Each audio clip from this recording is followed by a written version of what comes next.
The composer, Jacques Offenbach, dies on October the 5th, 1880, a few months before the first production of the Tales of Hoffmann, his last work, an operatic fantasy in 5 acts. After 7 years' work, he leaves the score unfinished. From then on, over the years and under the influence of various people, his manuscript will be transformed, cut, forged, and lost.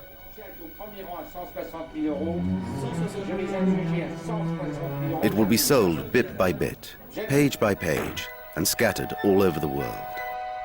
Whole pages of the orchestral score will be damaged or lost for good. A considerable number of editions will follow one another, with or without recitatives, with whole acts inverted or deleted, with added or displaced music. A whole act, the 4th, will vanish. It will reappear in its original version more than a century later, leaving plenty of scope for all kinds of manipulation in the intervening years. However, the structure of the Tales of Hoffmann, as devised by Jacques Offenbach and his librettist Jules Barbier, is a coherent whole in which each part has its role to play. Après la mort d'Offenbach, donc l'ouvrage est toujours en répétition à l'Opéra Comique, et au cours de la répétition générale qui a été organisée le 1er février, donc une dizaine de jours avant la création de l'œuvre, on s'est rendu compte que l'opéra était trop long. Le directeur de l'Opéra Comique, Carvalho, Léon Carvalho removes a large number of pages and makes sweeping cuts in the 4th act, the Venetian act, both to shorten it and also because of staging problems. Act 4 contains stage effects that are difficult to carry out at the time, such as the theft of Hoffmann's reflection by Giulietta's diabolical advisor. However, he barely touches the other acts that he considers sufficiently accomplished. And so the 3rd act, with the death of Antonia, becomes the opera's high point.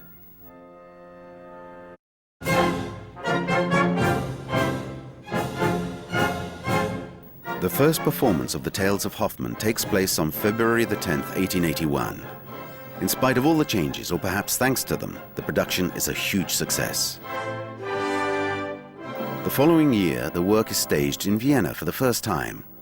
A disaster. During the second performance, the theatre catches fire. A gas explosion causes a blaze in the auditorium and leaves around 100 people dead.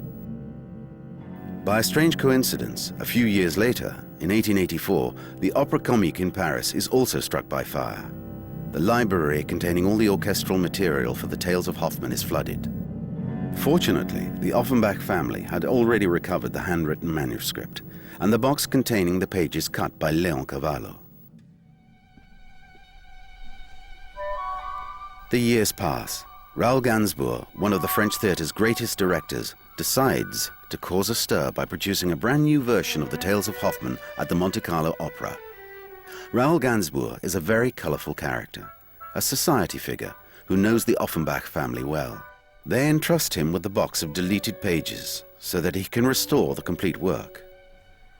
The box is sent to his chateau at Cormatin in Burgundy. But in the end, Raoul Gainsbourg changes his mind. He doesn't use the pages and prefers to write his own version of the Venetian act with several previously unperformed numbers, including a major septet with a choir and the famous Senti Diamant.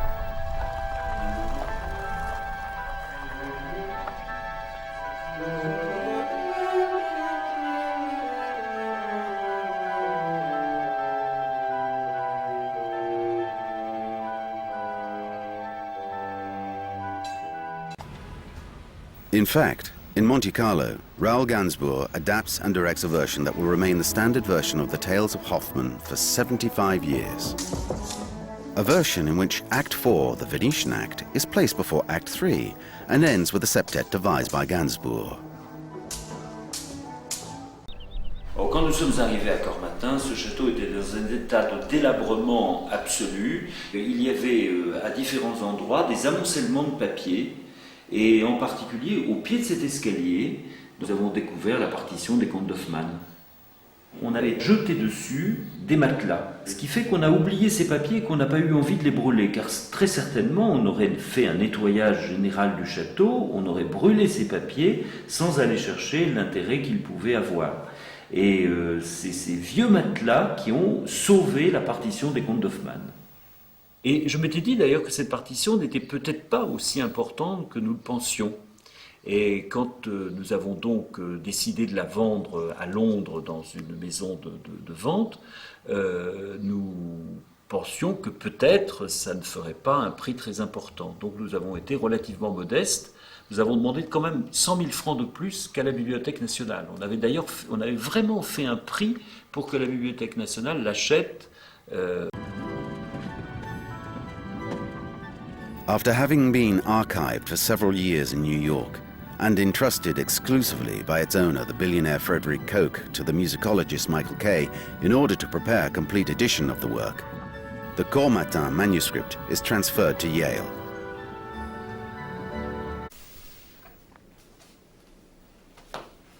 Ce qu'on découvre dans ces pages, c'est qu'il y a tout un nombre de passages qui ont été que Offenbach avait terminés, alors que l'on est habitué à penser au Contes d'Hoffmann comme un opéra inachevé. Mais pour moi, c'est un manuscrit extraordinaire, la mesure où il n'a pas été, il est dans son état d'origine, absolument comme Offenbach lui préparait. Il travaille donc, je dis, toujours sur papier de forme oblongue, et ce sont des bifoliums, toujours séparés et non pas en cahiers, n'est-ce pas, non pas insérés en cahiers.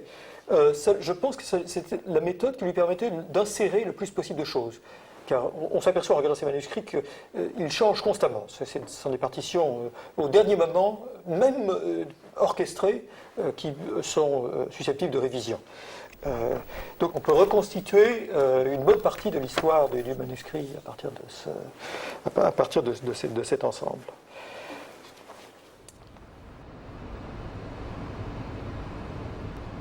I spent many days with the real manuscripts at the Pierpont Morgan Library and was given a unique set of photocopies of those manuscripts for my own use at my home in Washington.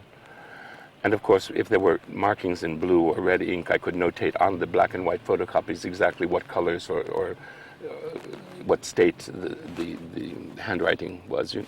It's very interesting when we study Offenbach's handwriting. Saint-Saëns used to say that it was like looking at ink dragged across the paper by fleas wearing sneakers.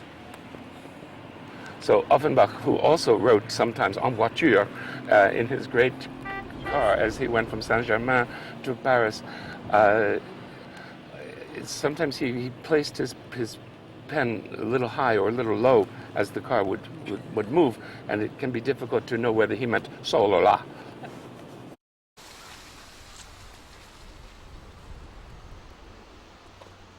When I looked and saw that they were the actual pages, rehearsed, signed, orchestrated, dated from the original Giulietta Act that was cut entirely from the world premiere at the Opéra Comique, I said, but this is going to change the way that people know Hoffmann.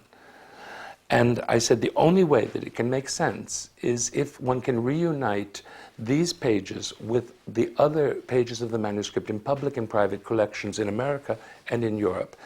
Page 100, for example, is in America, in the Koch collection. Page 101 may be in a private collection in Paris in the Offenbach family. Page 103 may be in the Bibliothèque Nationale. There was no complete volume of manuscripts that contained the entire work. Das neue Material ist auf so begeistertes Interesse gestoßen, dass es inzwischen immerhin mehr als 30 Inszenierungen gab, auch an ganz großen Bühnen wie der Deutschen Oper in Berlin oder dem Züricher Opernhaus. Es gab Aufführungen in England, in Amerika, in Frankreich, in Italien. Und wir bemühen uns natürlich auch weiterhin, alle Dirigenten, Sänger, die man auch aus anderen Produktionen kennt, eben auch auf diese neue Fassung hinzuweisen und sie halt immer noch bekannter zu machen.